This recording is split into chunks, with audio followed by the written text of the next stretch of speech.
Hi, welcome to the Midlife Reimagine Life Beyond Menopause podcast. I'm your host, Sally Tebow. You know, there's times when you see somebody across a room who has incredible energy and you know that you just want to chat to them. My guest today is just like that. And then when we got together and have been talking in the meantime, I know now why she stood out. She's got an amazing story. I can't wait to bring it to you.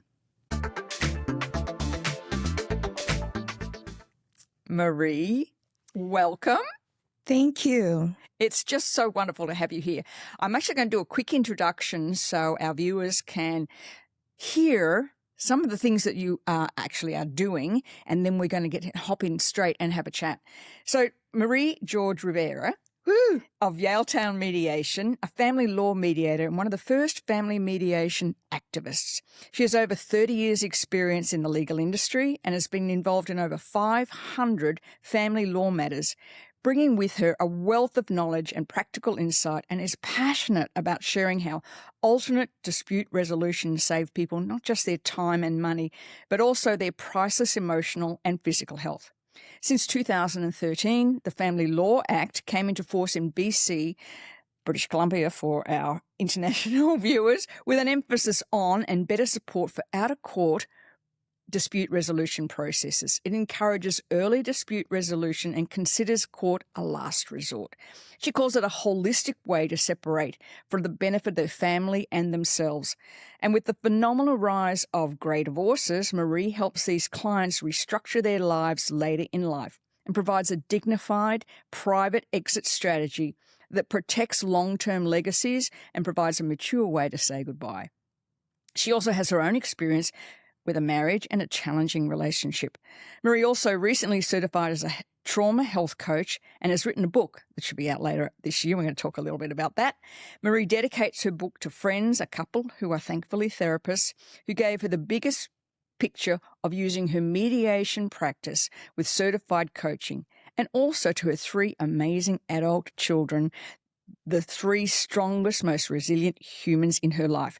They all helped her outline her own bigger purpose. Marie, Hello. Welcome. Thank you. What an intro. Thank you so much. It's just a delight to have you. We've had a little summer hiatus for the Midlife Reimagine podcast, and I can't think of a better person to start the podcast process again. Wonderful. We both met through BNI. We both belong to the same BNI group, Big Tsunami, in downtown Vancouver. Best chapter, shout out to BNI, the Big Tsunami. Exactly. And we've only actually known each other 3 weeks. But as I mentioned in the intro, I remember the day I first saw you and you walked in and I thought, there's something about you. I could just, like, you have an energy about you. And I thought, I got to get her on my podcast. Little did I know the wonderful story or the challenging story we're about to talk about. So, but I do want to say first, because for people who don't know, what is a family mediator? A family mediator is an alternate dispute resolution professional. What we try to do is follow the mandate from 2013 when the Family Law Act changed. And that is, it is a mandate that the lawyers in the city, family lawyers, are to try to resolve via alternate dispute resolution first. And that came about because of the clogging of the courts. And I think they tried to help out the parties. If they can still talk, let's try another way, ergo alternate dispute resolutions. I found that if people can still talk to each other, there is a good chance you can come up with the minutes of settlement at mediation and keep this thing out of court. The anxiety that parties feel when they know, oh my God, I got to go to court, this, that, and the other. However, that is there. But the other part of that is when you do get to court, often the judges you get that you're speaking in front of haven't done family law. It's sort of a crapshoot. When you go to court, you don't get a judge who has expertise in family law. It's a crapshoot. They can't do that. There's just not enough time. They're already so, run off their feet. So that's the other part of it. It helps them not just with their anxiety of having to go to court, but perhaps they can settle it between themselves with some guidance. I mean, who knows their story more, if not the parties themselves? Yeah. So how did you get involved in this? I mean, what was did you wake up one morning and go, I'm going to be a mediator? Or was it a process that you went through? Tell me a little bit about that. Well, it was a bit of a process. There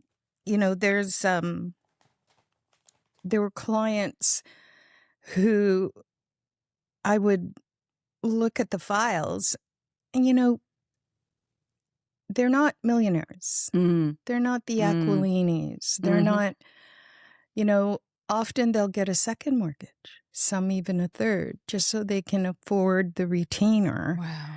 And I don't know, having come through a challenging marriage myself and divorce, that's a lot of money. Yeah. Depending on how many children you have, and then, going to post-secondary, try to save that money for your kids. Yeah. I lived that. Yes, I know. And we're going to get onto this in a minute. But the other thing I want to talk about is the concept of this grey divorce. I'm hearing a lot about this lately. Can you explain what's happened? Why all of a sudden are we talking about this thing called grey divorce? What is it? Well, we, in our vintage, Midlife Reimagined, some women are coming out of feeling the stigma and the shame and somehow wanting to be happy, not understanding why they're living in a home, perhaps in the same house with a man, and still feeling ever so lonely. Yeah.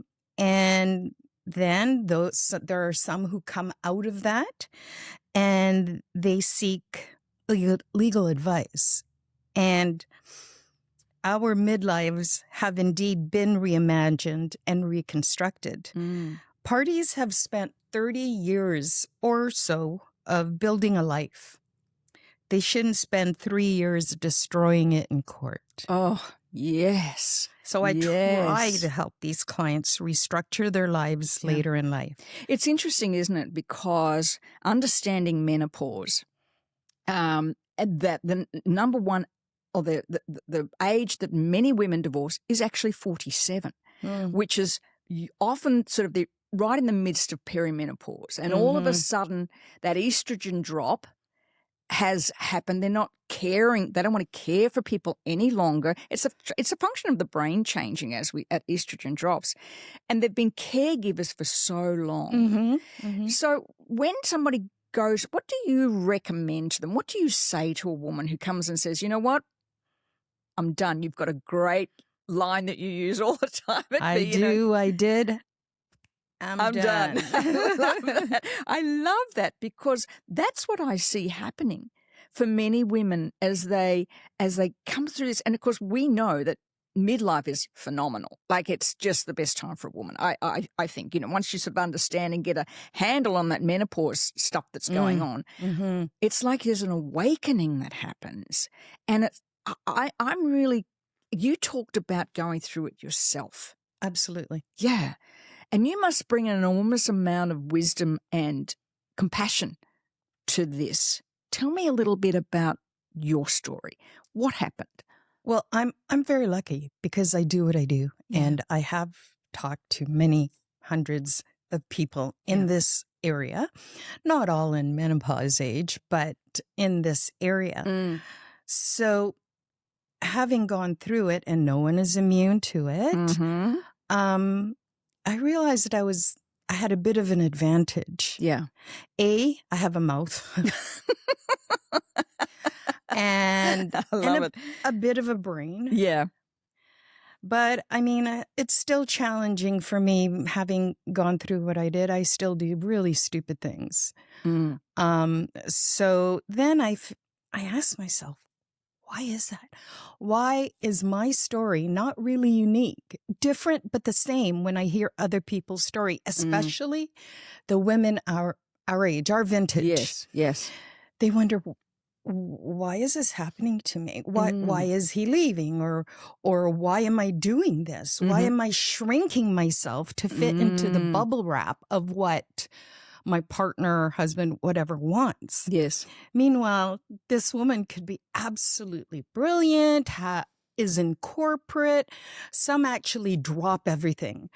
But there are some who are still in corporate, but the minute they walk in through the door, they're in that bubble wrap.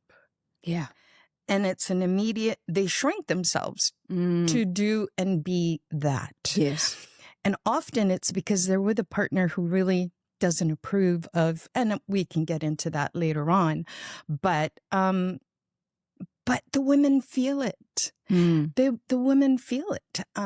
It's very physical. You feel what it is that they want and expect from you. And you'll do whatever, shrink. Now, having said that, I do admire the women who do that. A lot of them do it because they have children to raise. There is something far more admirable than, me going out there and proving myself. But you know what? I get that. But now people of our vintage, women of our vintage, this is their time. Yes. And they can now, with their children grown, university, married, whatever, and there's no stigma. Some women are still feeling very guilty. Oh my God, why? I can't do that. I can't. Yes, you can. Yes. But what about the children? Your children are adults. That's right. That's like they're exactly almost right. 30. That's Come exactly on. right. Yes. If they haven't learned yet and you didn't do a good enough job as a parent for them to be independent, well, that's on you. And that's really interesting you should say that, because I think there's a mother guilt thing we all have. Huge. Yeah. And so it's like, what if I choose to have what I want? What's the impact? Now, you have 3 beautiful daughters. Twins and a younger one. And I'm so proud of them. And they're the ones that are working make way more money than me. My one of my twins, went to Harvard on this psychology thing that she won from UBC. The other one is just, she's an executive for a company, and those are my twins. And my youngest, I will be dropping her off.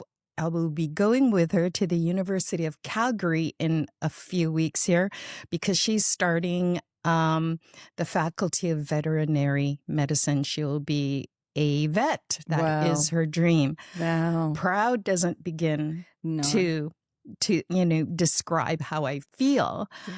But having said that, with me, it isn't, I can't go forward because I don't have a partner. So it's not like, I can't go forward from there. Yeah, I can. But what is that identity of mine? How do you move forward when you can? So there are women out there who still feel like they're shrinking and, what do I do in perimenopause? Yeah. But then there are others who say, okay, how's that look like to me? It's interesting, isn't it? Because everything you're saying is in the work I do in midlife women's health and longevity. Everything you're talking about is exactly the emotional burden many women feel, because when you're going through that perimenopause, menopause, it's like, I've put my life on hold for everybody. I'm not old. Like, society tells me I am, but I don't feel it. No, they can shut up. That's exactly right. Do you know what's really interesting? I want to talk a little bit about when you went through your breakups. How did you your girls are incredibly successful. How did you manage that yourself emotionally? How did you balance that, do you think? Because I've met one of your daughters. She's amazing. She's absolutely gorgeous. She's a member of our BNI network too. And I think for a lot of women, they're concerned about the emotional impact on their children. How old were your girls when you went through this? The marriage breakup, they were 11. My youngest was 8, 7. Well, interestingly enough, and, I know it sounds absolutely tragic, but it was probably one of the best things that could happen to me. I was raising them by myself. So at that time, not only did I go through a divorce, Mm-hmm. I ended up having 2 strokes.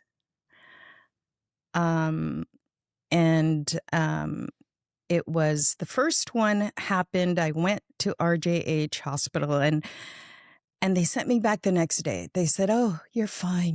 You look fine, etc." I know a lot of women go through that. Yes, right. And then we go home. And so they said I was fine. So I went for my jog up Mount Finlayson, huffing and puffing and couldn't catch my breath. Made it home. Thank goodness. Mm. And I couldn't breathe. And there I was on the ground. And I had the wherewithal to catch myself on the wall as I slid down because I didn't want to hit my head. Yeah. But there I lay. I could not move. I never had that before. Mm. And then I could hear, it was Nikayla, the oldest of my twins by 2 minutes, who came in with a gift for me because the day before I was in the hospital. Mm-hmm. And So she this found happens, me. So this happens after they've released you and said you're fine. Yes, This the is next 24 hours day. The next day. And to this day, the what she got me was this plaque that says, "Love is a 3-letter word, Mom." And if she hadn't gotten that for me at that time when she did, and then want to bounce back up and give it to me because it was during school time, so she wasn't in school. And you know, she was so compelled to give it to me right away. Who would have found me? Yeah. Wow. So I keep that plaque with me wherever I go, wherever I move, wherever I live. It's sitting on my mantle. It saved my life. Your life. Wow. Yes. Isn't that so? She wasn't at school, supposed to have been. She went to the gift shop and she got it for me and she wanted to come home and give it to me right away. Like, I mean, she could have waited till after school. That's right. I always think of divine providence, like something was supposed to happen. That's right. And you have to be open to it, to whatever the plan is of whatever you want to call him, her, whatever in your life. Be open to it. Yes. There's many times in my life I haven't been open to it. And that's when the worst things happen to me. Yeah. When I think, oh, I know better, I'll shrink. Or I'll know better, I'll lie. I know better, I'll do this. And that way he'll stay with me. Don't. No. Full stop. Okay, then let's go back to that. So she finds you. Yes. And then what happened? She called 911 and then they came and they took me to the hospital again.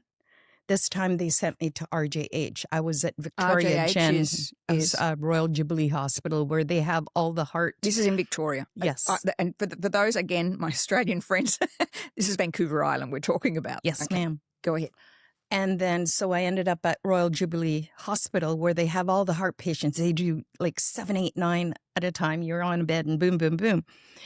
And so I said, the cardiologist came in, really tough woman. I said, no, I can't have this. I have 3 children. I just bought this beautiful big home. I can't have this. I can't have this issue. I don't have time for this. How many women do that? Everybody, actually. Yes. Actually, everybody, because after this was all said and done, they asked me to do a speaker series for the women and men who just said, I'm too busy for this. Yeah. And anyway, so this very tough woman, cardiologist, said to me, you have maybe 3 weeks. Oh, wow. So, and just because she said that to me, because I'm stubborn, I'm a Taurus. It's my way or the highway, right? As a Taurian, I get it. I didn't immediately say, oh, yes, let's do it. I'm like, no. I have 3 kids in school. Wow. Like they were going to St. Andrews, private school that's on the island. And my youngest was still in elementary school, I believe, St. Joseph's. And I said, no, I can't. Who's going to pick them up? Who's going to do this? Blah, blah, blah, blah. Anyway, so she basically yelled at me for the next few hours, and I had to have it right away. Wow. Because all 3 were clogged. All 3? All 3 were clogged, and Ergo, I have a zipper. Yes. And that's what I kind of noticed that yesterday. And you weren't even going to say anything about it. We were having a little chat yesterday. I'm like, wait a minute, you what? So you had a triple bypass surgery. Yes, they took out this Wow. thing there and they stuck it in here. That was you know what? Having your heart taken out of your body via a saw, put on a silver platter while they put you on a machine to keep you alive. Yeah. All that didn't hurt. I mean, a little bit of pressure and all of that. What killed me was the staples in my leg. Oh. That was just horrible. When they took it out, apparently I was screaming in the clinic. My kids said it scared off everybody in the clinic. They were running away. Now, I want to go back to this operation because you mentioned this yesterday, and I want to make this. You were 16 hours in surgery. 16 hours. And you mentioned to me yesterday that all the your children's classes, were praying for you. Yes, the twins were in the same class. So the teacher there, I told the teacher that my eldest twin, how old? Okay, she wasn't 12. She was older. How old was she? Yeah, 12. Anyways, 12 or 13. And there's two of them. But it was Nikayla's name that was the person they would call when I'm out of surgery. So she told the teacher that. The teacher had the class line up almost all day outside the office, and they were praying and waiting. Oh, I know what thank you, St. Andrews. Yes, exactly. And waiting for that phone call. They wanted to be there for Nikayla and Shelby. The call never came. Nikayla and Shelby took the bus home. Oh, my gosh. And because it took 16 hours. It was only supposed to be 8, wasn't it? 8 is what I was told. Wow. That's amazing. It was a tough one. Yeah. You know, what's really interesting about this story, number one, it was pretty serious. And you were like, I can't do this. I don't have time for this. That's I've just bought a new house. I've got 3 kids. Sounds like all the women I know, though. Exactly. All the women. I am not unique. I mean, it's a tragic story. Thank God it came out the right way. But when I speak to women, and you know this, you do too, they all have that version of that. Exactly. I can't quit. I can't stop. I got children. And some even have husbands. And I said, well, what about him? He's not going to do anything. What's he going to do? Yeah. So we women and I think it goes back to the caveman days, actually, when the men go hunter-gatherers and the women are staying behind. They're taking care of everything, whether it's the offspring or, and I think it's in our DNA, I believe. Oh, 100%. Yeah. I absolutely agree 100%. And as you say, I hear this story all the time. I don't have time for this. And it's like we put our health on the back burner because it's the thing we can't stop. So you have the surgery. How long were you in hospital, and then when did you come home? Can you remember? Whoa. I don't know. I'm gonna say 3 or 4 days. Wow. Yeah. And then they kick you out. And basically, they tell you have to, get up, walk around. Well, every time I moved, my leg with the 72 staples just was the most excruciating pain. Getting up, going to the washroom or just moving. Yeah. And finally, when that went away and I was able to go back up Mount Finlayson, I went to a cliff. And this is a story I like to tell my kids, to tell them, look, nothing is insurmountable. Yeah. And I did a yoga pose on that cliff. One hand up and one, and I said, look, you want to take me now? You want to take me now?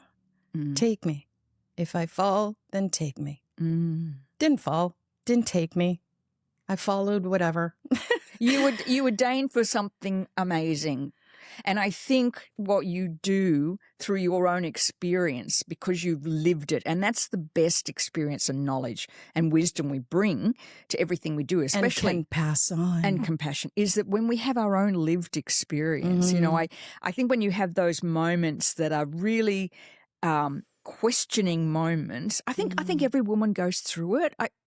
Men probably, but I know myself, I've been through the same thing. And then you come out of it as a stronger person. Absolutely. So you go home, you get better.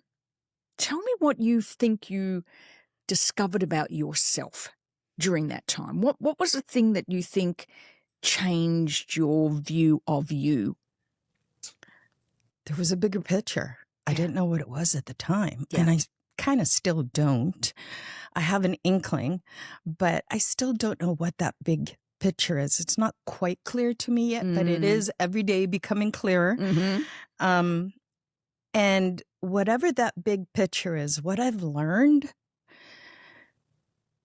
is get on that road, that path to be genuine. Yes. And I love that. Figure out what the hell you've been doing wrong to attract the same type of people, just in different freaking pants. And part of that, accept your part in it too. Absolutely done. Yeah.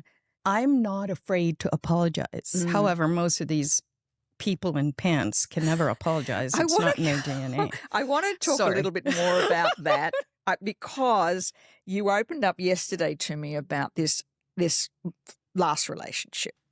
And we had a discussion about what happened with that last relationship, which I think has really solidified the trauma work that you now If it wasn't doing. Really for that, I don't think I would have, I'd be where I am. Do you want to explain a little bit about that time and this person discovering exactly what you were attracting in your life at the time? Well, you see, I thought, I was divorced 16 years ago. And I hadn't been in a relationship in a long time. So I thought, I figured it out. I know how to do it. I know how to attract the right people, and I know what I'm doing. Yeah. I love the look on your face. Not so much. Yeah. God. And, and then you go safe. You think. Yeah. Yes. You go for maybe, I'm not saying this is the example of what I did. Just for example. Yeah. You go for somebody in your industry, somebody who maybe had the same background as you. Maybe somebody older, because then, you think, you know what? You can't. You cannot think you've figured it out. In fact, on this journey of figuring out what the hell did I do now, came the title of my book. I know I'm digressing, because you'll hear me say it often. I didn't know that. Yeah. I didn't know a lot of things that our perimenopausal women we didn't grow up with it. That's right. And that's what happens with our vintage. Yeah. When we grew up, we were never taught with terms like narcissism, dismissive, avoidance. What the hell are those? Gaslighting. What the heck? Darvo, that was a big one. I was like, what is that? Tell me what Darvo is and what it means. Oh my gosh. When I heard that, it's like the world stopped. And I went, I didn't know that. I thought I was the only one experiencing that was happening to me in my last relationship. Yeah. I thought I was the only one. I didn't know there was a name or definition. We didn't grow up with this stuff. Thankfully, the millennials did. And one of my twins, obviously a millennial, came with about 5 of her friends on their way to Kelowna. It was supposed to be a wedding, but then it turned out to be a big party because the wedding didn't happen. And the brilliant supposed bride at the time, she was brilliant. She said, well, everyone's coming. Let's just have a big party. I was just like, And then they all sat around in my living room, my beautiful healing condo by the water that I love. And they were talking, but I wasn't quite understanding the terms, the terminology they were throwing around that they all understood. And they're like, yep.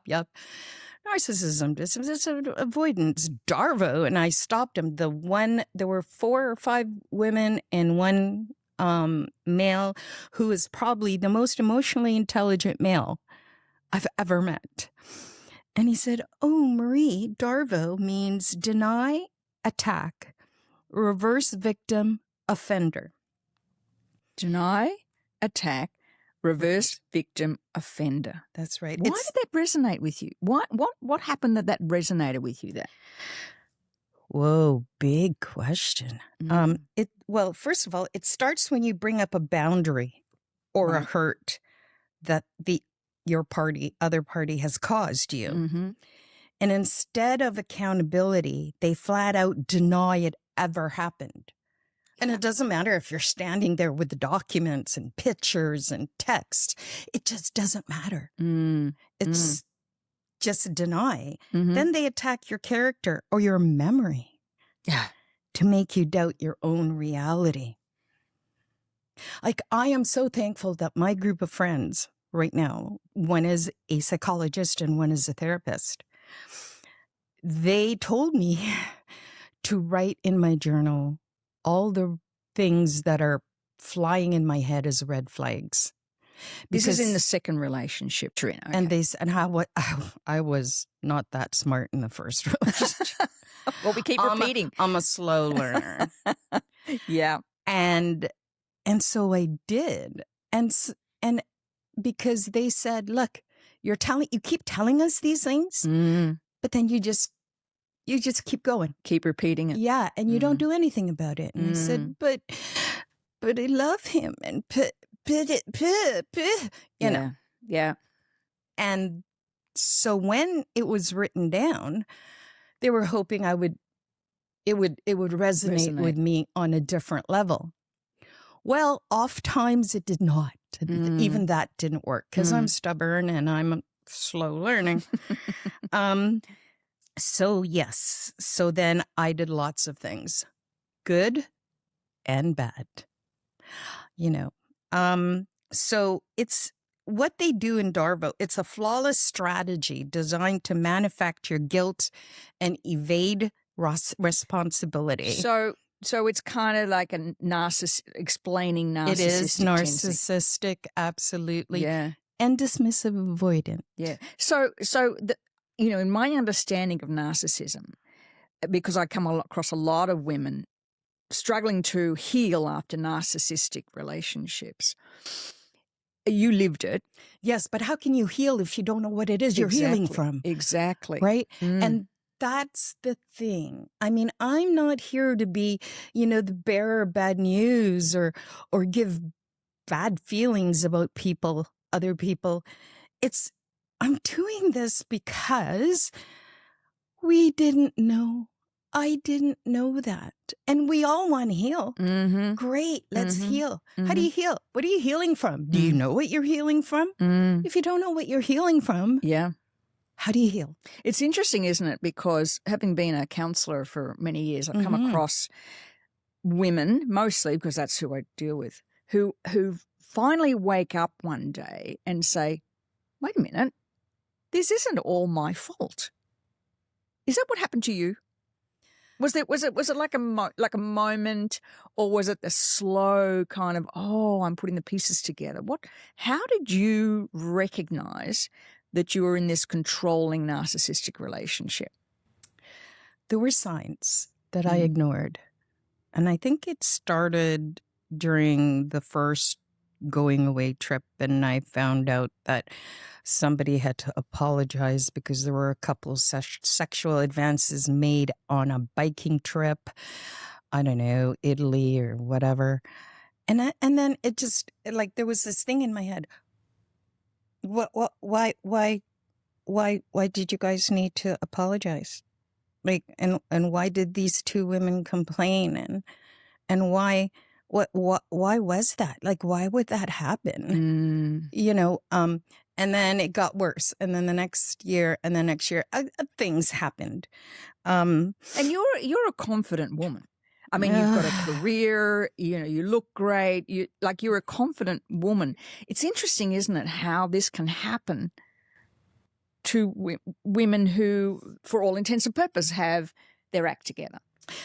I'm going to do something my friends will hate me for, but I have to defend this person because I allowed it. Isn't that interesting? I allowed it. Yeah. And I conformed. And I shrank. Yes. Yes. And when you feel that and understand that, yeah, it's freeing. Isn't it? It is. In fact, one of the last conversations I had, I actually apologized to him. I don't know what I was expecting, but obviously a dismissive avoidant is not going to apologize back. Of course, that didn't happen, but I don't care because I did it for me. That's what I was going to say. You move into forgiveness for you, not for anybody else. It was for me. It was for me. Yeah. And it's just, you know, I mean, I'm not saying this person was horrible. Oh, shoot. I still love the dude. Yeah. But, isn't that interesting? Isn't that interesting? I'm going to move very quickly into this book you're writing. Yes. Because I can't wait for it to come out. We're gonna have another session Thank you. when the book is actually released. But tell me, what is the theme of the book, and why do you feel so passionate about writing it? Well, let's start with the title. I didn't know that. Yes, I love this title. I didn't know that. I hear this all the time. Yeah, in the menopause, and I say it myself. I didn't know that. Why didn't I know that? Because, well, we didn't grow up with social media. No. Where we get so much of our information from, right? I love this title. Tell me more about it. Social media, geez, if we were talking to our girlfriends, as you said, we'd have to go to another room, grab a phone call and either dial or press a button. Meanwhile, your children are over there. You gotta cut it short, and you know, because your cord is only this long. Yeah, that's right. And then gotta go. The baby's crying. There's your social media. Exactly. Like, what the heck is that? Yes. So back to the book. I didn't know that. Now, there may be one older book called that. So I was told to somehow make it different. So in brackets underneath, I didn't know that, says, and stuff my black BFFs knew. I love this. Because you're right. I mean, we talked yesterday about some people that you follow, and one of the things that you've learned. My mentors. Yeah. They all happen to be, and I don't know why, but they just resonate with me. Maybe it's because I went to school in Seattle, Washington. I don't know, but they're black. They're strong, successful. You know, they're in social media. They're in this. And I, you know, didn't grow up with that. Yeah. I was taught to be quiet. Yes. And small. Yes. And obedient. Yes, yes, yes. But not all of us are like that. These women are like, no, don't tell me that. Nope. Yeah. Step off. Yeah. Stuff like that. I didn't know you could talk like that and tell people to do that. We were obedient and small. Yeah. So, yeah, they're my mentors. And then eventually over time, I ended up with a mouth myself. How wonderful. You know, sometimes some would say. Sometimes change comes, the best type of change comes from that when you're at the lowest ebb of your life. I always believe that, we talked about this yesterday, this is knowledge we acquire over time. And when things happen, it's not about what happens to you, but what you learn about yourself. 100%. Because when you learn that about yourself, and for most of us, I'm the same, I have to go through things, you know, But when it's like this knowledge that can't be shifted or changed. No. It doesn't. You don't read it in a book. No. You can have some. You can watch people as you do, as I do, and you can read. But it's until you actually go through it. I think that's the power of a postmenopausal woman, because we bring now to our age knowledge, wisdom, experience, Absolutely, and when out of trauma. Now you're now a trauma informed coach, so you work with, and you bring that to your work that you do in mediation? Not directly. Right. No, it's just to augment it. If people want to talk to me before or usually after, then that's fine. Or if they're not looking to mediate, they just want to talk to someone about what is going on with them. Is there something going on with them? They are not understanding. They don't know who to talk to. Brilliant. And a lot of them came to me by word of mouth. Yes. So it's not like I have, I put a sign out there, trauma healing coach. Well, the best type of referrals are word of mouth, right? Which is what B&I is so brilliant about. But that's right. I think what I'm hearing, what I love about the story you're telling me is the person you've become because of it. Oh, absolutely. Sometimes the worst trauma. Yeah. In retrospect, much later on, it's not so bad. Yeah. Like, for example, the worst way to break up, it's not even a breakup with someone, is just to discard them. It's called discarding. You drop them from anything you're attached to. You don't tell them. They don't know what's going on. And next thing you know, you don't even have access to the computer. You don't even have access to whatever files you two were maybe on together with. Yeah. Everything was just cut off like that. Now, this is what I know now. That kind of trauma is akin to grief. Not like elderly people parent, because you've been planning for that. You have your wills, you have your estates, eventually, hopefully many, many years down the road, but you've been planning. Yeah.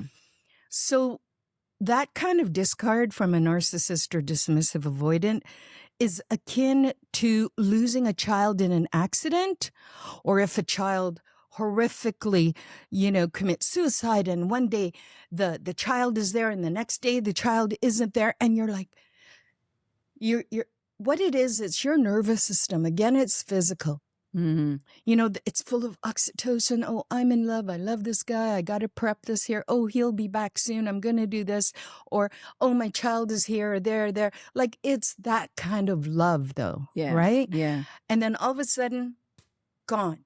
Yes. Your nervous system is like, WTF. And then it doesn't discern. It doesn't distinguish. Woo! It doesn't distinguish between a lover, a boyfriend, a husband, and a child. Yeah. Your nervous system doesn't know the difference. They just know they were feeling this much oxytocin, whatever, and planning and whatever. And there's a lot of oxytocin with a child, man. One day it's gone. Yeah. Well, your nervous system has totally short-circuited. Yeah. And that kind of grief, that kind of trauma lasts for years. Yeah. Years. Do you know what? I love what you're just saying, because I think people judge others based on this level of grief, this level of trauma. But it's all the same. Whatever we go through that causes us trauma, like you were just talking about, the oxytocin's gone. All of a sudden there's grief, there's questioning. That's grief just as much as losing somebody close to you. That's right. And you can't control it because it's in your body. That's right. And it's so important, I think, for people to understand when somebody's going through trauma like this, don't judge them. Let them step through. Don't try and fix them. Don't try and make it go faster. It's everybody goes through their grief in different ways. That's right. And I know for you, having two relationships while that didn't work out in the end, and then having 3 girls that you've got to kind of, look how brilliant they are, these girls, even though they've been through all of this. And I know a lot of women say, I can't leave because of the kids. Well, you're a classic example. They see you as an example of someone who learned to love themselves. Trying. Getting there. In fact, I'm trying to go beyond that. Yeah. Because I want to be, as they say, the healed that becomes a healer. Exactly. And I think that's where the best one comes. This has been the most fascinating conversation. I love it. We're going to continue. We're going to have another one when the book comes out. But I like to ask people, women, at the end of this podcast, if you could say something, whisper something to your 30-year-old self, knowing what you know. Now, we all know what 30-year-old looked like for most of us, and we're in the midst of raising kids and paying the mortgage and, figuring out who we are. But if you could tell your 30-year-old self some advice, what would you say to her, that 30-year-old Marie?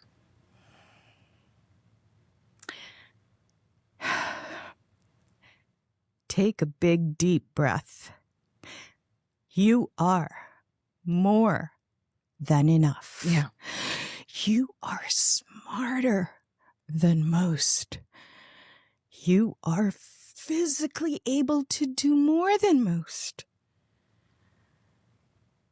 Feel gratitude for that and know that you are more than enough. Beautiful. Yeah. Wow, that is so powerful. We all need to know that we are enough. I'm listening to you talk, and I think if I could go back to my 30-year-old self, if I knew I was enough at 30, what a difference. You're on the treadmill. Marie, this has been the most fascinating conversation. All Marie's contact details will be in the show notes, and you can follow her on social media. Oh, okay. Our quote about if you look younger than your age. Yes. I think that's really important for perimenopausal women. Yeah. May I end with that? Certainly, you go ahead. It's a lovely quote. So just before we finish, again, check everything in the show notes. Reach out to Marie. She's a wealth of knowledge, and she has lived experience. If you're in a relationship, you're like, oh boy, I can relate to this. Reach out. We'll put all the details below. And I'd love you to finish with this beautiful quote. Or, I didn't know that. That's okay. Yep. Call me. Absolutely. And if you need help, I am at Yaletown Mediation. That's right. And we'll finish with the quote. What is it? Well, the thing is, a lot of my girlfriends, yourself included, they're beautiful. And they're of our vintage, but they look younger than their age. And everybody says, what is it that you do? Why do you look younger than your age? Should I tell them how old I am? I don't want to, should I? It's up to you. It's up to you. Fine, genuine path. I'm 63. Woohoo. Woohoo. So this is what it means when someone says, well, why do you look younger than your age? If you look younger than your age, this is what it means. It's not about your skin. It's about your spirit.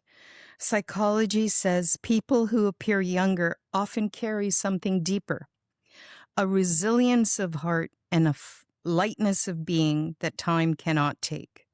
You've weathered storms without letting them harden. You've wept alone, yet still find your way back to laughter. Looking young was never really about years lived. It's about how you choose to live them. Every day you pick peace over drama, growth over grudges, healing over hurt, and your body carries that choice. Research backs this up.